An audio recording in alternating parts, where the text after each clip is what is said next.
bonjour. Nous voici donc dans une nouvelle séance du séminaire. Le cours, lui, est terminé, mais il y a encore quelques séances de séminaire.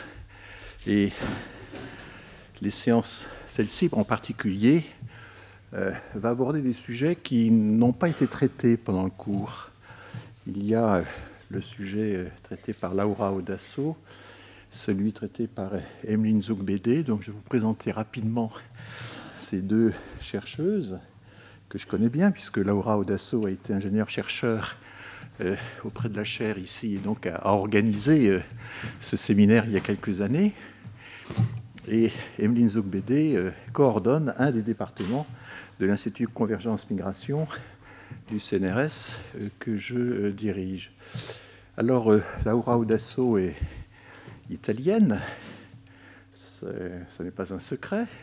Elle a fait sa thèse, elle a beaucoup voyagé, elle a fait sa thèse entre l'université Ca' Foscari de Venise et l'université de Strasbourg sur les couples mixtes franco-arabes, pour faire vite.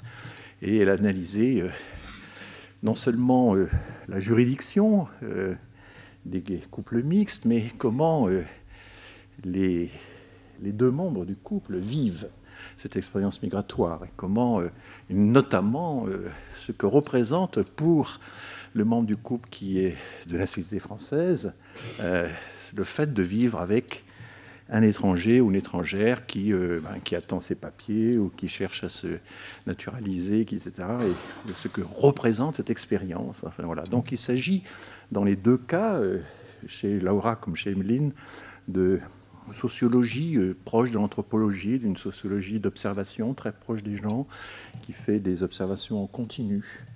Et on a absolument besoin de ces travaux qualitatifs pour interpréter correctement un certain nombre d'anomalies que l'on découvre dans les données quantitatives. Je suis totalement convaincu de cette complémentarité entre les deux approches.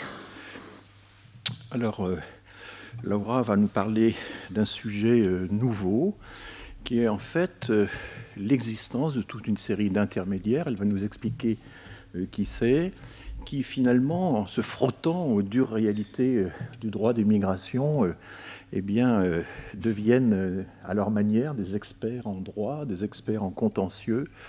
Et ces intermédiaires, ça couvre un arc très, très large qui va des professionnels aux amateurs, mais les amateurs deviennent à force de temps et d'expérience aussi forts que certains professionnels, et ça peut aller jusqu'au point de finalement amener le Conseil d'État à modifier ses décisions, à prendre des décisions nouvelles en fonction des cas de figure qui lui sont présentés de cette façon par la société civile. Donc ça, c'est un sujet que je trouve très intéressant, c'est les usages du droit par et pas simplement le droit comme quelque chose qui tombe d'en haut, qui tombe du législateur ou de l'administration, un droit qui remonte en quelque sorte du bas vers le haut. Emeline, elle nous parlera des mineurs non accompagnés. Alors Emeline a fait sa thèse sur les travailleurs sans papier, et notamment un sujet que j'ai abordé dans mes dernières séances, qui est l'autorisation exceptionnelle de séjour au titre du travail, la fameuse AES, qui est plus ou moins encadrée par la circulaire Valls. Elle a fait sa thèse là-dessus. Elle a aussi fait des travaux importants, alors notamment ça portait sur les migrants sénégalais, elle s'est beaucoup intéressée aussi aux migrants burkinabés, et donc elle assure actuellement, comme je le disais, la coordination d'un des départements de l'Institut Convergence.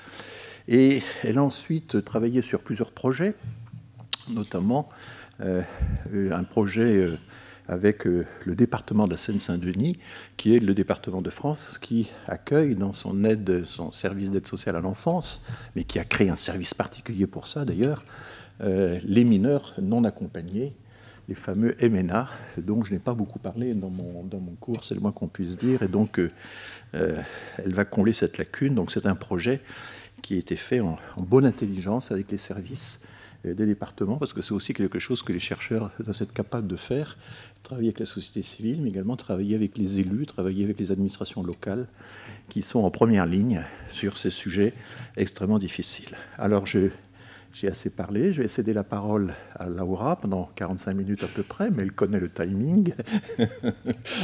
Et puis ensuite, je passerai la parole à Emeline. Et nous aurons une discussion tous les trois assez rapide. Et ensuite, la parole sera au public.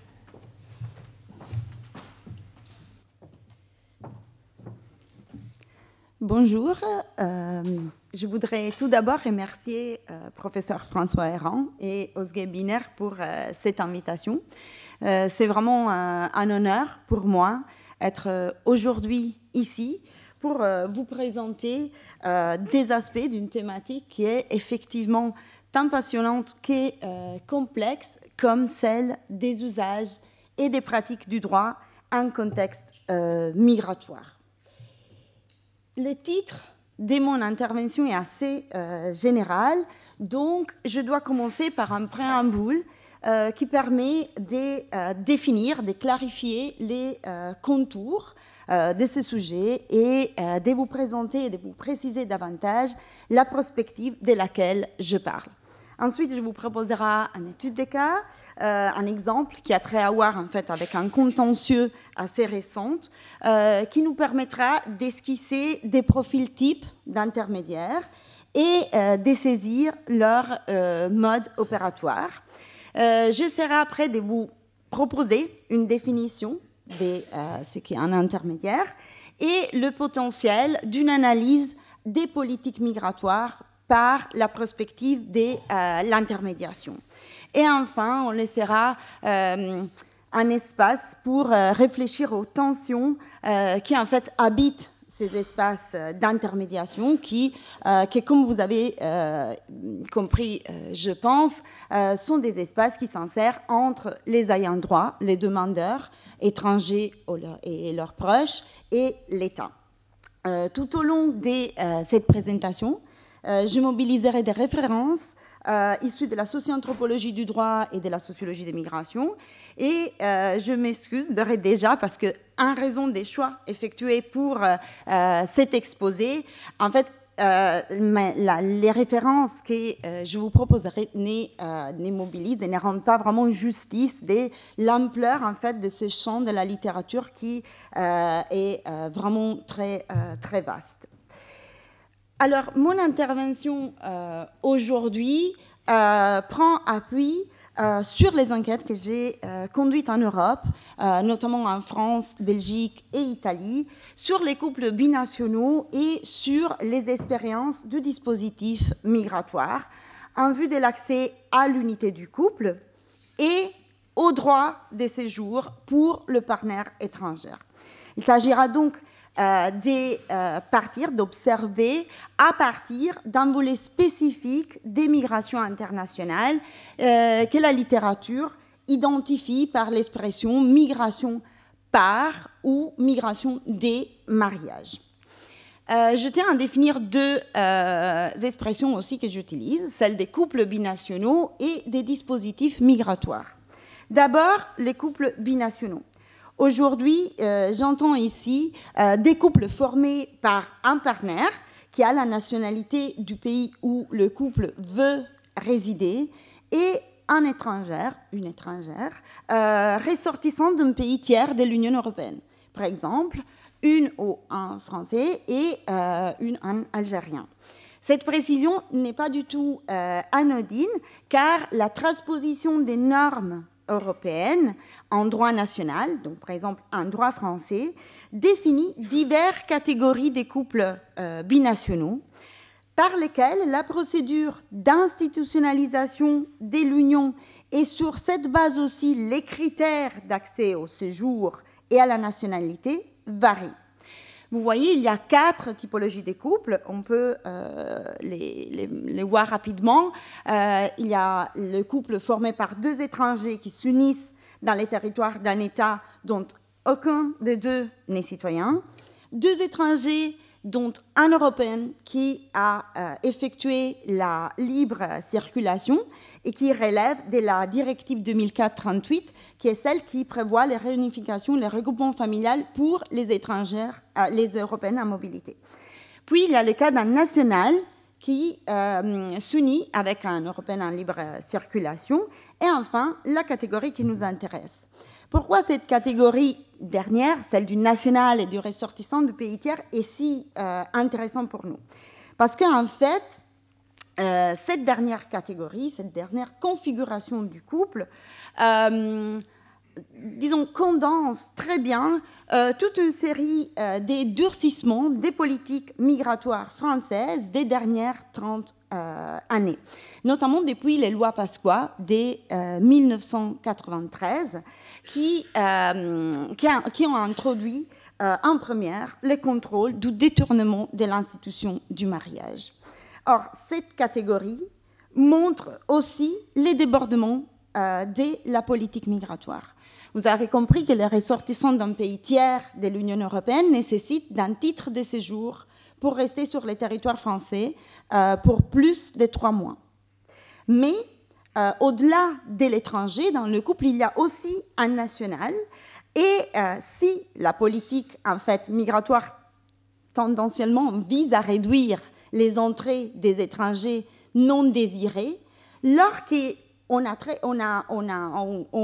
considère les couples binationaux, il y a aussi un étranger, un national qui est concerné et qui est fortement, de plus en plus impacté par les politiques qui sont mises en place en France et aussi ailleurs en Europe. Je parle dans mes recherches des migrations des contacts pour signifier effectivement comment ce national qui a décidé d'établir sa vie avec un étranger non européen, fait l'expérience de ce que veut dire en fait être un étranger. Lors qu'il se retrouve dans des bureaux de l'état civil des mairies, lors qu'il se retrouve au guichet de la préfecture, ou dans les bureaux consulaires, ou dans les bureaux des polices, car ces couples sont souvent suspectés d'union de complaisance. L'État, en fait, par le biais d'une série de contrôles qui sont assez intrusifs, s'en prend, dans le cas des couples binationaux, à ses propres nationaux, qui, en fait, à cause de cette intromission étatique, se sentent comme des citoyens des secondes classes en raison de leur choix affectif. Quant à l'expression dispositif migratoire, elle me permet, en fait, de tenir ensemble, d'agencer à la fois les discours relevant de l'immigration, des politiques migratoires, les acteurs humains qui participent de cette politique et aussi, disons, les acteurs non humains qui traduisent en fait toute cette expérience de disqualification qui vivent les couples. Les discours qui entourent la migration des mariages vont de la crainte du séparatisme à celle de l'impossibilité de l'intégration selon les nationalités d'origine du partenaire étranger et passent par, notamment, comme j'ai déjà dit, la suspicion de la fraude. Et mêlent toute une vision assez normative et eurocentrée de ce qui sera un bon couple capable d'intégrer la nation et un bon projet familial, notamment fondé sur une certaine vision de l'amour, comme toute une littérature sur ces questions a précisé. Parmi les acteurs humains du dispositif, pour vous faire des exemples, je pense aux agents étatiques, au niveau, comme je dis, des états civils et des mairies, des services d'immigration des préfectures, des consulats, mais aussi à tous les intermédiaires dont on parlera tout à l'heure, qui facilitent ou entravent les rapports à l'État, qui restent finalement un acteur encore central dans les politiques migratoires parce que c'est l'acteur qui décide, en fin de compte, de statuer sur le droit au séjour et sur les sphères administratives des couples. Parmi les acteurs non humains, par contre, on peut énumérer justement les lois, les circulaires, mais aussi toutes les bases des données et les documents, tous les supports en fait qui matérialisent l'existence et l'usage des liens affectifs et qui finalement incarne les effets sociaux du droit à la migration par mariage. Pour la jouissance d'un droit, en fait, il faut des traces, il faut des enregistrements, il faut des preuves. Et les preuves qui sont demandées par l'État à ces couples sont à la fois des documents administratifs plutôt classiques, mais aussi des documents fortement confidentiels qui relèvent de la vie privée et personnelle des individus, des photos, des témoignages, des échanges de messages WhatsApp ou d'autres documents de ce type. Qui implique que pour produire ces documents, il faut faire un travail. Et ce travail est effectué au seul ou par le biais des intermédiaires. Et ensuite, ces documents sont évalués par un travail que la littérature définit, un travail d'ordre émotionnel et moral. Notamment, c'est Anne-Marie Daou qui parle des technologies de l'amour pour l'évaluation de ces documents, parce qu'en fait, l'administration tend à apprécier la véracité de l'union sur la base de ces preuves et d'autres indices de véracité.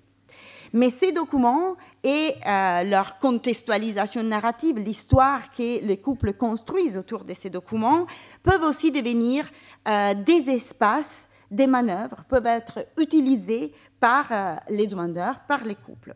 Et des intermédiaires participent dans ce processus d'utilisation, notamment dans les permanences juridiques ou dans les bureaux, dans les cabinets d'avocats. Mais il y a aussi toute une autre série de professionnels plus informels qui expertisent en fait les dossiers en amont de leur dépôt à la préfecture ou chez l'administration de l'immigration en général et suggèrent des petites attentions sur la production et l'usage de ces documents afin d'obtenir gain de cause. Après cette longue introduction, je vais vous raconter une histoire bien réelle qui nous permettra de comprendre et rentrer dans les vifs du sujet. Nous étions en pleine pandémie de la Covid-19, à la fin de l'année 2020. Les services administratifs recommençaient doucement à fonctionner de manière souvent dématérialisée, tout comme les associations d'aide aux migrants et les cabinets d'avocats. Entre-temps, sur les réseaux sociaux, des groupes d'entraide informels se multiplient pour fournir de l'aide juridique et aussi émotionnelle aux couples qui sont séparés par les frontières fermées. Certains ont parmi vous probablement entendu parler du mouvement Love is not tourism, un hashtag qui s'est créé aussi en ligne et qui a donné lieu à des groupes à l'international et dans différents pays pour donner visibilité à l'expérience justement de ces couples séparés parce que non formalisés, ni mariés, ni unis sous un format institutionnalisé comme le PACS ou d'autres formes de partenariat civique, qui, faute d'autres opportunités juridiques avant déjà la pandémie, s'est rencontré grâce aux visas touristiques. Mais la pandémie a bloqué le tourisme et la délivrance de ces visas. Et aussi en France, un groupe Love is not tourism s'est constitué et rapidement a retrouvé beaucoup d'inscrits. En fait, vous pouvez retrouver en ligne, il y a environ 7200 personnes qui sont inscrites à ces groupes en France parce que aucun cadre légal prévoyait la situation de ces couples spécifiques depuis le début de la pandémie. Après des manifestations et des actions de plaidoyer auprès du ministère de l'Intérieur, une procédure a été mise en place pour la délivrance d'un laissez-passer spécial qui permettait la réunification temporaire de ces couples. Or, ces laissez-passer et les conditions pour l'obtenir discriminaient entre les couples, parce que les critères, comme vous pouvez voir, ne permettait pas effectivement à tout le monde d'y appliquer, d'y demander. Les conditions étaient justement que l'union existait déjà 6 mois avant le début de la pandémie, que les couples s'étaient déjà réunis au moins une fois sur les territoires français et que l'étrangère puisse présenter un document garantissant le retour son retour au pays d'origine, normalement un billet aller-retour d'avion. Et par ailleurs, ces laissez-passer ne se substituaient pas au visa qui était nécessaire pour certains couples, pour entrer, certains étrangers, pour rentrer sur le territoire français. Or, qui connaît un tout petit peu des questions migratoires comprend assez rapidement que ces critères discriminent notamment ces partenaires étrangers qui sont soumis à visa et qui habitent dans des pays qu'on définira par praticité des pays du Sud, où déjà avant la pandémie, les consulats français étaient très réticents à délivrer des visas. Ces partenaires, pour qui les frontières étaient déjà en quelque sorte fermées bien avant la pandémie, n'avaient jamais reçu un visa pour visiter leurs compagnons français sur les territoires français. En outre, cette procédure laissait aussi en dehors tous les citoyens des pays qui avaient complètement fermé leurs frontières, y compris à leurs propres citoyens. Je pense par exemple à l'Algérie. Et encore, les couples des plus récentes formations. Dans ces cadres assez inégalitaires, d'autres groupes informels d'entraide en ligne composés de ces individus qui étaient doublement pénalisés à la fois par la pandémie et par la nouvelle procédure d'urgence qui avait été mise en place par l'État français, ont vu la lumière sur les réseaux sociaux. C'est en particulier un groupe qui s'appelait à l'époque Déblocage Visa Mariage, qui nous intéresse. La créatrice de ces groupes est Mélanie, un prénom de fantaisie, une jeune femme française en charge d'un enfant né d'une première union, qui était en couple avec un homme algérien dès son âge. Le couple avait commencé les formalités pour se marier en Algérie quand la pandémie bloque tout. Entourée par son groupe créé en ligne sur Facebook qui proliférait des situations similaires à la sienne, Mélanie décide de s'adresser au Conseil d'État. Alors, elle se renseigne en ligne auprès d'avocats, des figures relevantes, des figures du barreau de Paris et du barreau de New York. Elle étudie les référés qui avaient déjà été introduits pour la réhabilitation du visa pour les regroupements familiales des familles étrangères, qui avait réussi en fait en janvier 2021. Et elle commence à comprendre comment on peut construire un argument pour montrer la discrimination qui touche sa situation et les couples comme le sien. L'avocat qu'elle choisit pour la procédure des contentieux auprès du Conseil d'État lui suggère de donner un peu plus de force à sa requête avec l'appui d'une association. Elle s'adresse à les plus importantes associations de défense des droits des migrants en France qui refusent parce que la plupart ne croient pas que ce procédé pourra fonctionner. Seulement les amoureux au bain public acceptent. Cette association des défenses des couples franco-étrangers est née en concomitance des premières lois Sarkozy sur le contrôle de la vérité des unions binationales autour des années 2004 et s'est formalisée en tant qu'association en 2008. Et se veut une association militante qui mobilise les couples concernés dans ces activités, qui sont des activités à la fois d'aide juridique et des plaidoyers, des dénonciations de la situation des couples franco-étrangers en France. Comme vous le voyez sur le slide, là, à la fin de la citation, en fait, l'association, enfin, là c'est notamment une bénévole, justifie sa participation en disant qu'au moins, nous avons été au plus près des couples dans ce combat, dans l'optique de maintenir cette mobilisation et cette présence auprès des couples. Même si les arguments que Mélanie soulevait n'étaient pas totalement partagés. En fait, le référé demandait de réinstaurer le visa mariage, qui, comme le dit le nom, l'expression, permet à un étranger de venir en France pour se marier lorsque les bandes de mariage sont publiées. L'avocat qui porte les dossiers, qui n'était pas spécialisé en droit des étrangers, mais plutôt en contentieux auprès du Conseil d'État, affirme aussi ne pas pouvoir plaider sur d'autres bases, que le mariage était l'argument et le seul argument qui pouvait potentiellement fonctionner en raison des contentieux précédents. Et l'idée de Mélanie va dans cette direction aussi.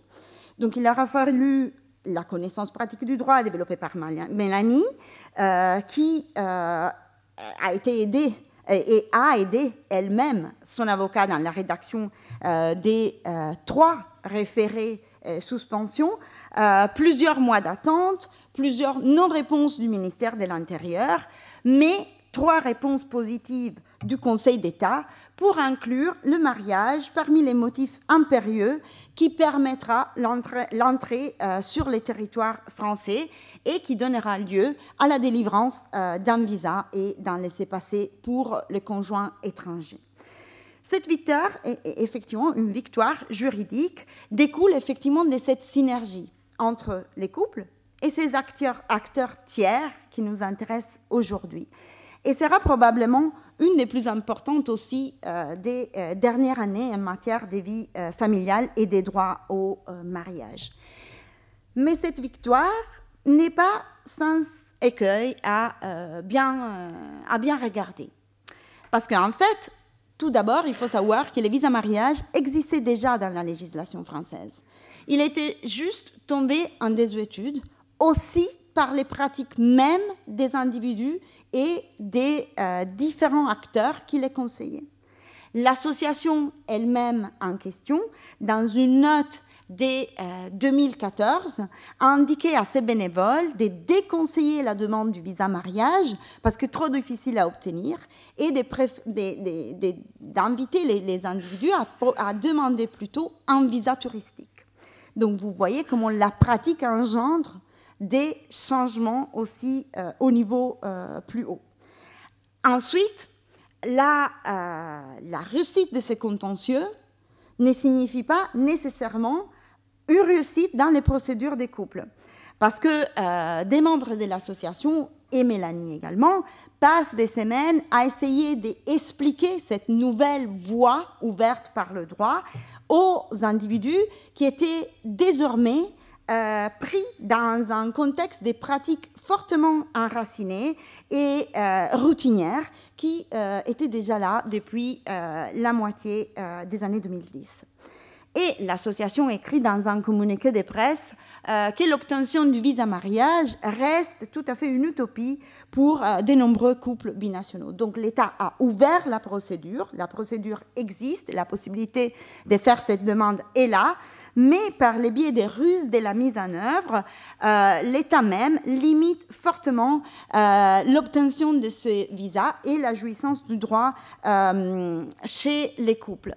Et c'est notamment certains couples qui continuent à déclencher la suspicion quant à leur véracité, qui n'obtiennent pas ces visas. Et surtout, nouveauté qui émerge un peu du terrain en ces moments, comme il s'agit d'un visa, il faut prouver d'autres conditions, que c'est classique que les couples binationaux doivent prouver.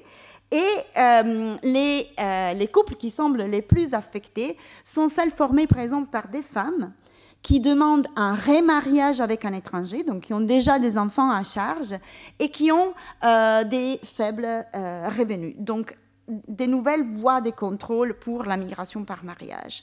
Et enfin, une question assez intéressante concernant le positionnement des acteurs associatifs, qu'on verra tout à l'heure aussi. En fait, on peut imaginer que dans les crises, il y a toujours une opportunité de changement. La pandémie avait ouvert cette possibilité pour les couples binationaux d'essayer de plaider pour d'autres formes de reconnaissance différentes de celles de l'union institutionnalisée sous format mariage, notamment, par exemple, les PACS, des unions ou des unions des faits non formalisés. C'était ça la requête en fait initiale du groupe Love is not Tourism.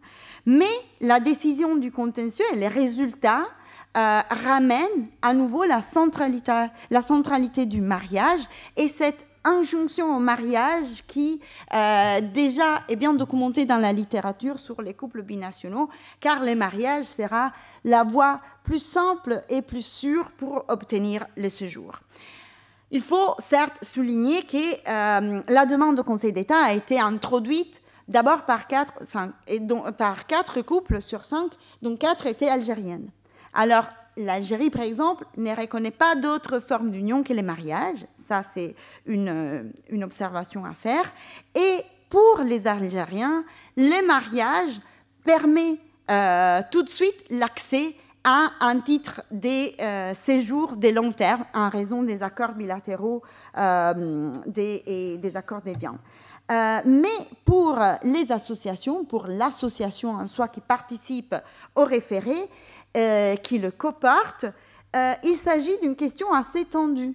Parce que dans leur permanence juridique, les bénévoles cherchent à plaider pour d'autres formes plus pratiques et moins contraignantes d'accès aux droits, par exemple, notamment le PACS.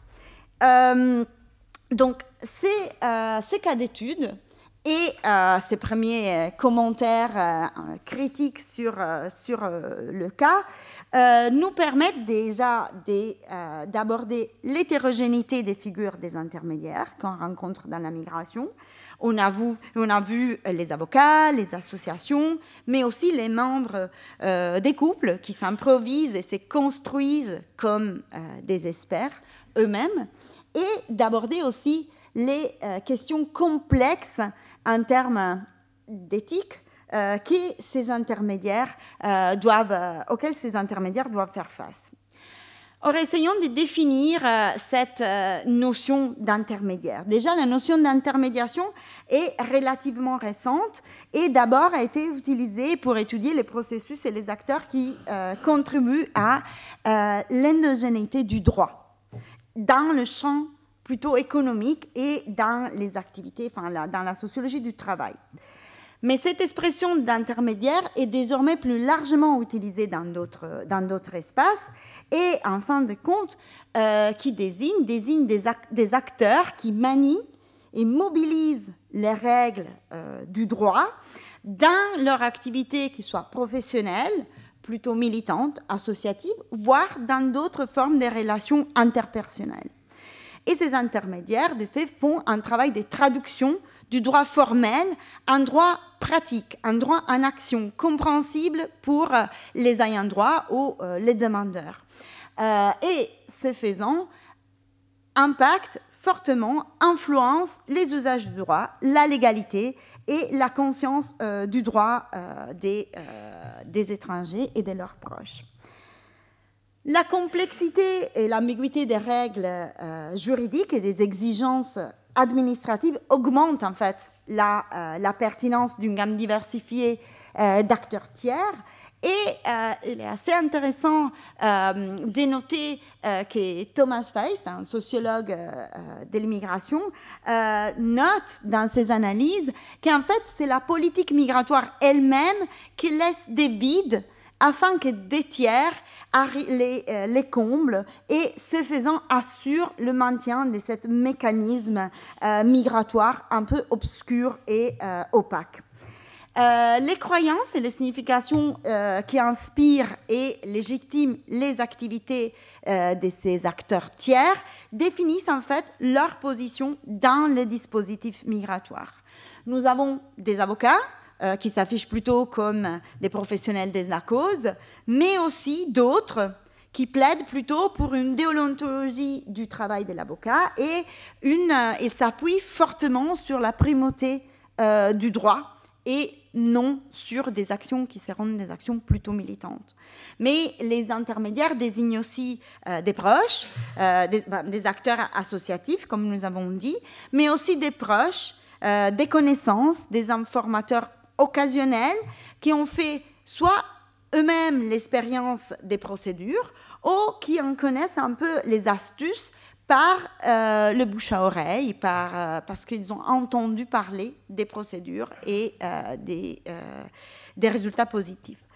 Et tous ces acteurs peuvent conseiller les couples. D'autres réseaux informels, depuis désormais de nombreuses années, bien avant la pandémie aussi, sont fortement présents sur la blogosphère, sur Internet, Et donc, il s'agence des pratiques qui sont plutôt des pratiques informationnelles. Les individus cherchent les informations.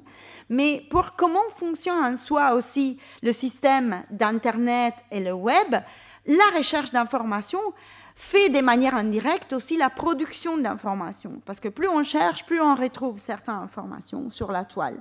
Et donc, cette pratique participe de la circulation de certaines astuces sur les procédures bureaucratiques et légales et sur leur matérialité, donc vraiment sur la constitution des dossiers et des comportements, par exemple, d'administration locale.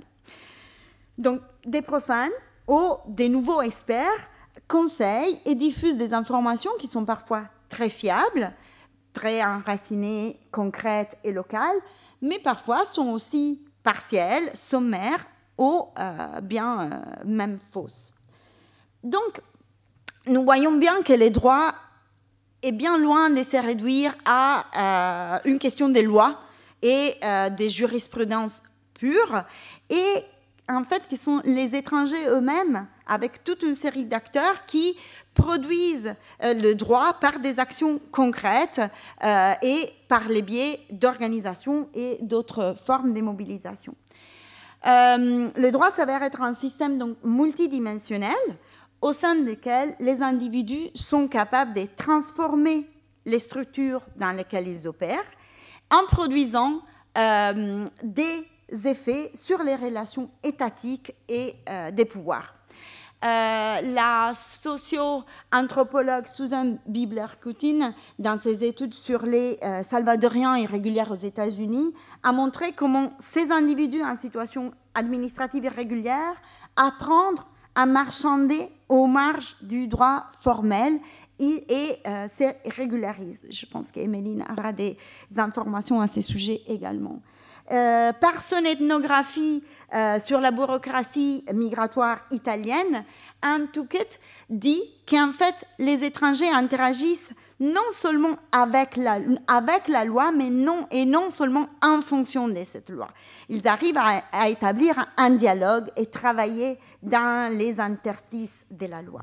Et par ailleurs, que les étrangers intègrent sont souvent des règles et des comportements fortement situés parce que sont socio-culturellement corrects selon leur localisation.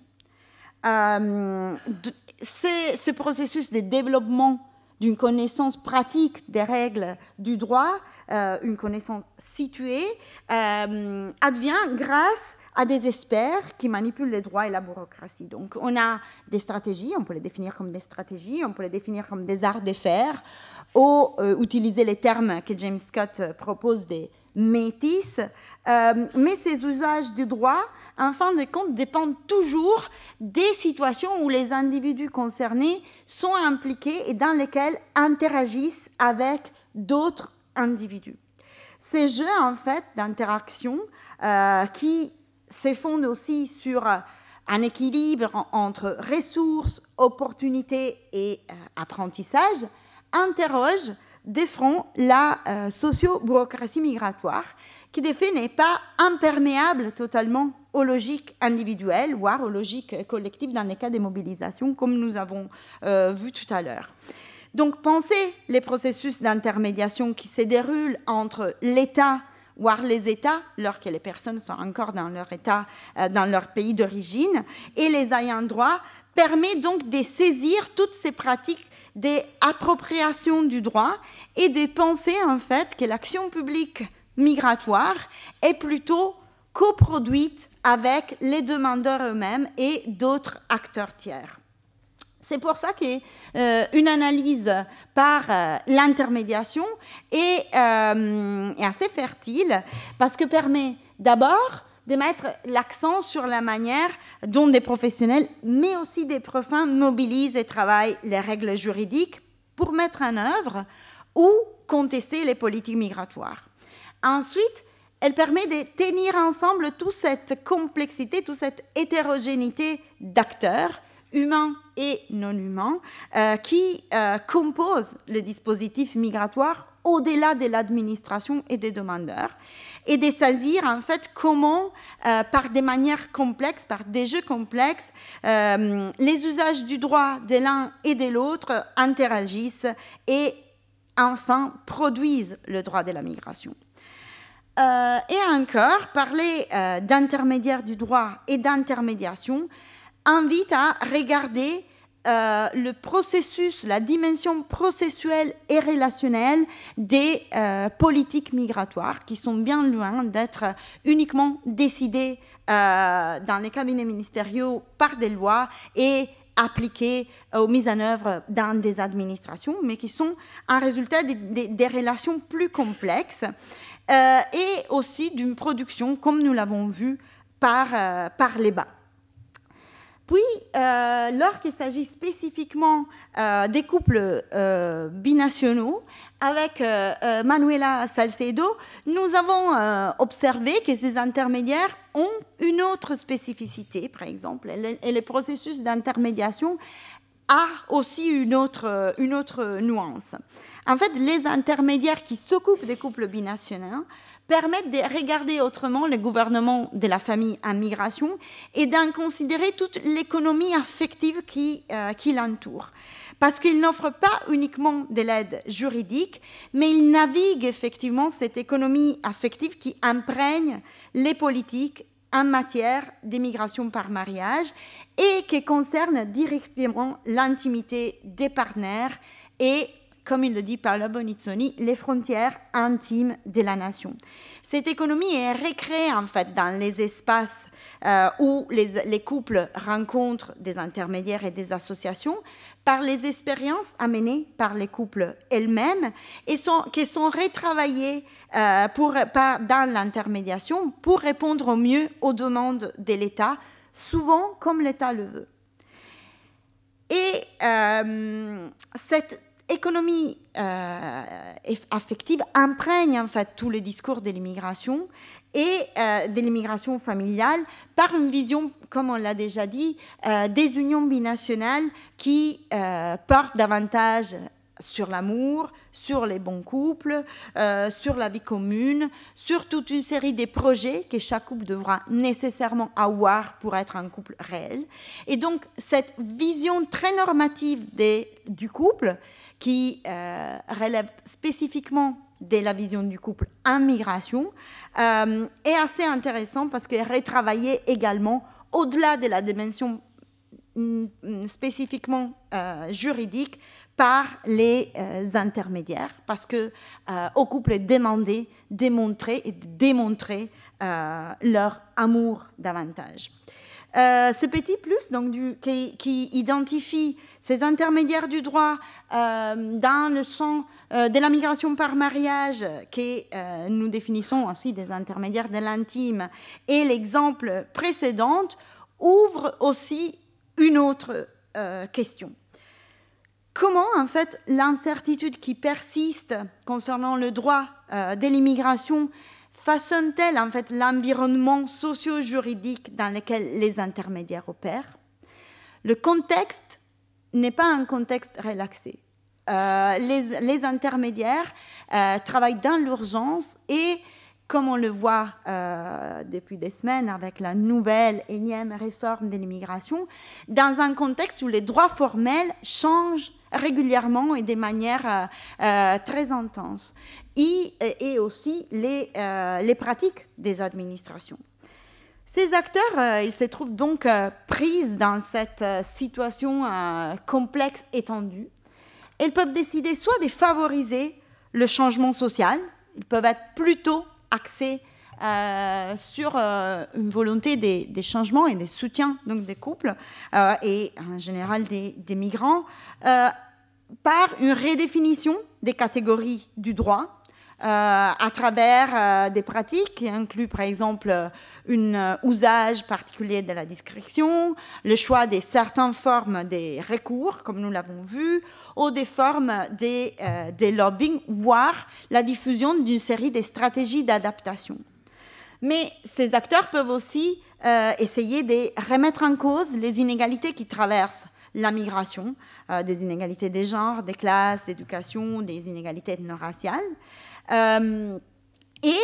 D'autre part, au contraire, peuvent se retrouver à travailler dans une sorte de continuum avec les logiques gouvernementales, comme démontre Kalir et Wissink avec les acteurs qui travaillent sur les expulsions.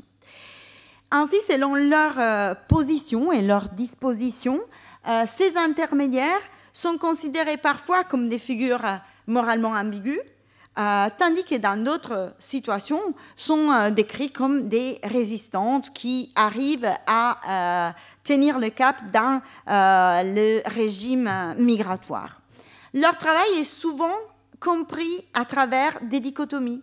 Soit ils sont des moraux, soit ils sont immoraux, soit ils sont plutôt dans la légalité, soit dans l'illégalité.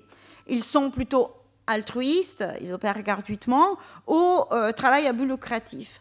Ce qu'on a vu, en fait, avec ce bref exposé, c'est plutôt des nuances, des situations où cette binarité ne rend pas compte, en fait, de la réalité que les intermédiaires vivent au sein des politiques et du dispositif migratoire.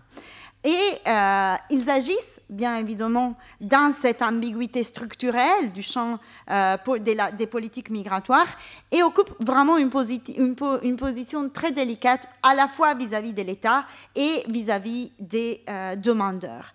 Mais mes recherches, en ligne aussi avec d'autres sur les régularisations administratives, par exemple, et l'enfermement, montrent que ces intermédiaires font l'expérience de cette ambivalence des politiques migratoires et souvent en sont conscients. Donc, ils habitent cette contradiction. Les intermédiaires doivent, par exemple, essayer de concilier leur posture entre témoins et experts, et donc devenir ou d'autres deviennent des espèces de marchands d'espoir et d'attente, comme le dit Gilles Alps. Parce qu'en fait, ils permettent aux individus, comme nous avons vu, de choisir les options plus adéquates dans leur situation pour obtenir les sésames de la légalité. L'action des associations qui s'occupent en particulier des couples binationaux n'est par contre pas aliène à des critiques notamment. D'une part, le fait que la plupart des associations, comme aussi pour les associations migrantes, sont des associations qui opèrent gratuitement. Elles ne demandent pas de l'argent aux demandeurs qui s'adressent à leur permanence. Cependant, même en absence d'un échange monétaire, il y a une espèce de reconnaissance qui est demandée auprès des demandeurs, et notamment une reconnaissance qui passe par la volonté d'adhérer, enfin l'invitation plutôt, faite aux demandeurs d'adhérer à la cause de l'association, voire de participer à la plupart des activités, et notamment par des activités de témoignage. Ça, on le retrouve souvent dans les associations qui s'occupent des couples binationaux un peu partout en Europe. Ensuite, les bénévoles que j'ai interviewés évoquent toujours l'idée de la solidarité, mais aussi une espèce d'acceptation d'un compromis tacite avec l'État. Donc, sans être toujours en capacité de surmonter effectivement les catégories légales, c'est un cas unique et assez rare, celui du contentieux dont on a parlé tout à l'heure. Dans la plupart dans le travail quotidien des associations, c'est des catégories étatiques qui sont davantage employées pour interagir avec les demandeurs et pour faire en sorte que les demandeurs réussissent leur procédure. Et donc, dans ce travail, ils cherchent à opérer une espèce d'aller-retour entre à la fois cette possibilité qui leur laisse cette petite marge de manœuvre, qui leur laisse le droit formel, et leur volonté de dénoncer la situation des couples, de se mobiliser et d'une certaine manière de changer les politiques migratoires. Donc ils jonglent entre ce que Schaap a défini, une grammaire du militantisme et une grammaire du réalisme. Et même si parfois propose des lectures alternatives de la loi, qui ont aussi un sens subversif, et reste souvent dans les limites de l'institution et de ce que l'institution leur permet. Dans le contexte des suspicions qui entourent les couples binationaux, enfin, l'exemple proposé le montre assez bien. L'association s'est pliée à plaider pour le mariage, seule possibilité probablement d'obtenir un résultat positif de la requête introduite au Conseil d'État, même si en fait le mariage est quelque chose qui est en dernière étape conseillé au couple normalement. Et enfin, ce qu'on observe, ce qui pourra être objet de toute une autre communication, c'est en fait une hyper-professionnalisation des bénévoles associatifs qui est due, on pense, soit due aussi à l'hyper-légalisation des procédures migratoires, des formalités migratoires qui donc demandent des compétences très pointues en droit et en fait en pratique administrative. Et ce qu'on observe donc, c'est cette hyper-professionnalisation qui va de pair souvent à une pénurie des ressources humaines et des ressources économiques. Faute des salariés dans la plupart d'associations, c'est souvent des retraités ou des jeunes stagiaires, souvent des stagiaires en droit, qui s'occupent et se chargent des questions très délicates, relevantes des procédures. Mais cet aspect qui relève plus de la sociologie du travail, de la sociologie des groupes professionnels et de la sociologie des associations pourra être objet de tout un autre exposé. Je vous remercie pour votre écoute et